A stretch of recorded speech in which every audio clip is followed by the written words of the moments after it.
All right, let's jump right in. We're going to look at a really simple story today, a story about two little frogs.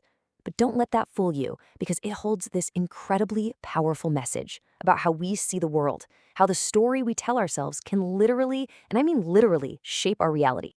Now, I know what you're thinking. Looks like a kid's story, right? But it's so much more than that.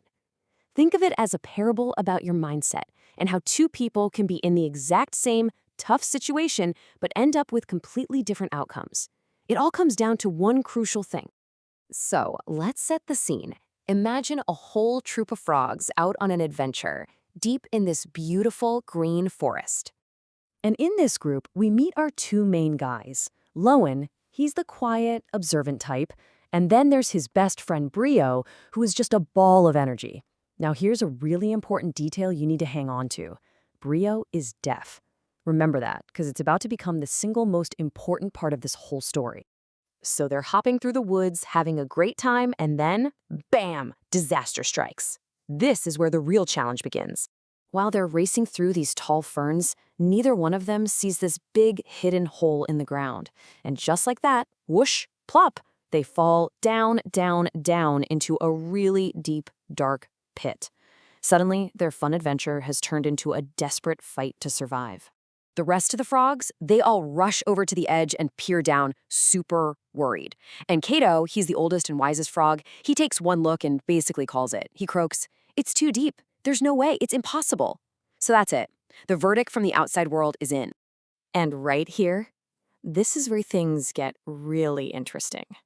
Because we're about to see how that one single event, falling in a pit, creates two completely different, separate realities for our two friends trapped down below. So down in that cold, muddy pit, Lowen looks up. He can hear all the shouting from above, but all he hears is negativity. "Give up, you can't do it." And his heart just sinks like a stone.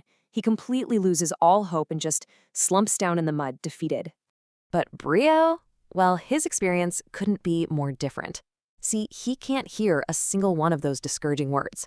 All he sees are his friends up at the top, shouting, waving their little arms around.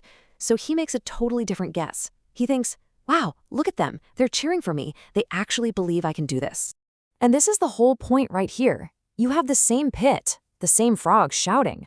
But for Lowen, what he perceives is discouragement, right? So he feels hopeless and he gives up. For Brio, what he perceives is encouragement. So he feels energized and he tries harder. It's a perfect example of how the frame you put around the situation completely changes how you react to it. And that feeling, that feeling of being cheered on, that story Brio told himself is what leads us right to the incredible climax of this whole thing. So Brio, just filled with this amazing energy, he crouches down. He believes with every fiber of his being that his friends are screaming, "Go, Brio, go, you got this."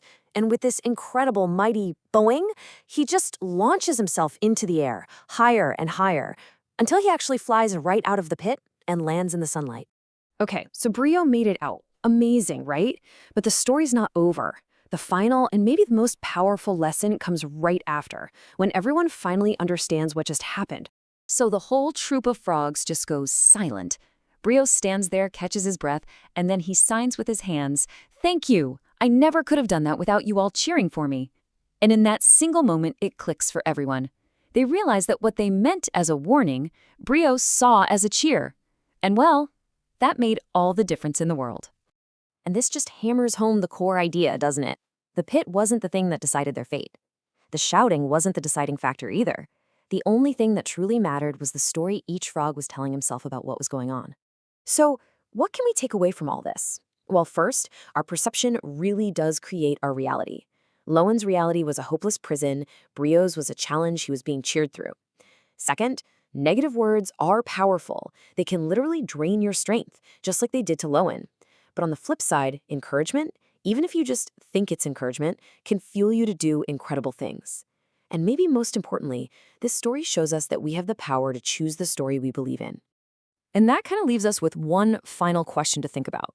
In your own life, when you feel like you're stuck in a deep pit and things feel impossible, there are gonna be voices shouting from the edge. They might be loud, but Brio's story forces us to ask, which voice are you choosing to listen to?